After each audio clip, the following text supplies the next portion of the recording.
Hi, this is Nina, and for this week we're going to talk about CeFi and DeFi.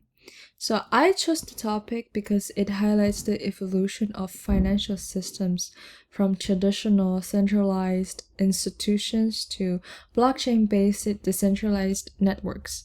So understanding the difference between CeFi and DeFi helps explain how blockchain technology is transforming financial service.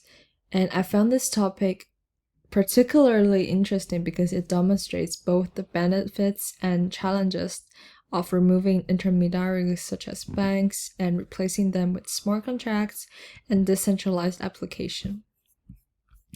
Okay, so first of all, we're going to talk about what is DeFi and what is CeFi. CeFi, centralized finance, refers to financial services managed by centralized institutions such as banks, governments, and cryptocurrency exchanges. And decentralized finance is blockchain-based financial systems allows users to access financial services without intermediaries. So for example, for CeFi, such as ING, Rabobank, Coinbase, and for decentralized finance, such as Uniswap and AAVE. And the key components of CeFi. The first one is banks. It stores customer funds, processes payments, and provides loans. And the centralized exchange, for example, like Coinbase, Kraken, and the function is to buy and sell cryptocurrencies, and it manages user accounts. And the custodial wallets, the provider controls users' private keys. It is easier for beginners and less control for users.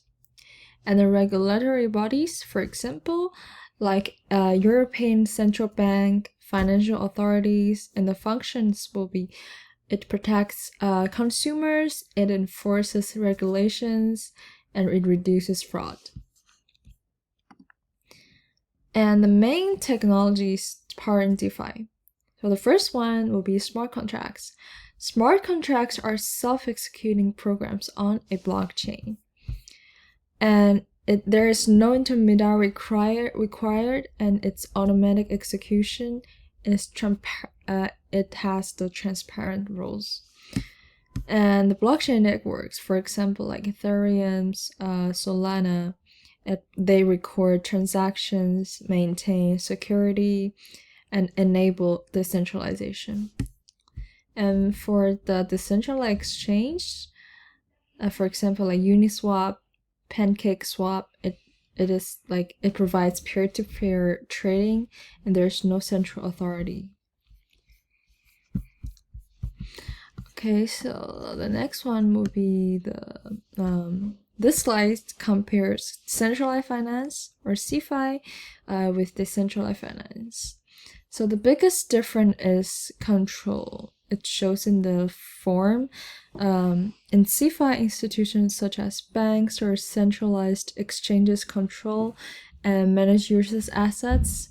And in DeFi, users maintain control of their own funds through their digital wallets. And another important difference is the role of intermediaries. So CeFi depends on intermediaries like banks to process transactions and provide services. But DeFi removes these intermediaries by using smart contracts that execute transactions automatically. And in terms of the transparency, CeFi systems are generally less transparent because transaction records are managed by private organizations. And DeFi transactions are recorded on public blockchains, so making them more transparent and verifiable. And DeFi is also more accessible, like as anyone with an internet connection and a crypto wallet can participate. However, this comes with greater responsibility because users must secure their own assets and private keys. So overall, CeFi focuses on convenience and regulations, while DeFi focuses on decentralization, transparency, and user control. And the next slide will be the advantages and risk. So for CeFi, it is very user-friendly. It provides customer support and regulatory protection, but because it's centralized control, so it will cause the single point of failure at potential censorship. And for DeFi, they have greater transparency, financial inclusion, and user ownership of assets.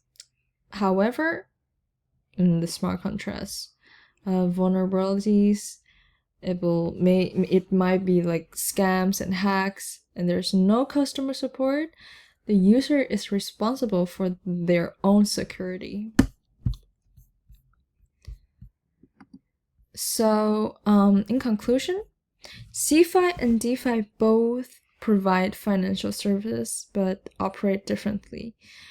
And CeFi relies on trusted institutions such as banks and centralized exchanges, while DeFi uses blockchain networks, smart contracts, and decentralized exchanges to remove intermediaries. Although DeFi offers greater transparency and user control, it also introduced new risks and responsibilities. And both systems are likely to coexist as the financial industry continues to evolve. Okay, so thank you for listening today and see you next week.